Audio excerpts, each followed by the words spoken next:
ভিডিওটি ভালো লেগে থাকলে সাবস্ক্রাইব করে দিবেন।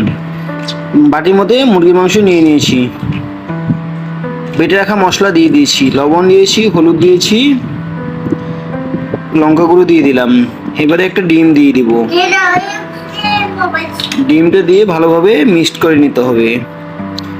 মিক্সড করে নেওয়া হয়ে গেলে কর্নফ্লাওয়ার দিয়ে আবারও ভালোভাবে মিক্সড করে নিতে হবে। মিক্সড করে নেওয়া হয়ে গেলে চলো এবার ভেজে নেওয়া যাক।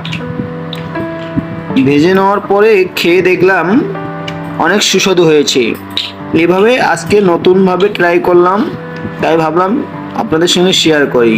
ভিডিওটা ভালো লেগে থাকলে চ্যানেলটিকে সাবস্ক্রাইব করে যাবেন। নিত্য নতুন ভিডিও পেতে বেল আইকনটি বাজিয়ে দিবেন। সত্যি অসাধারণ হয়েছে, খাবারটা অনেক সুস্বাদু। আর আমার ভিডিওগুলি ভালো লেগে থাকলে কন্টিনিউ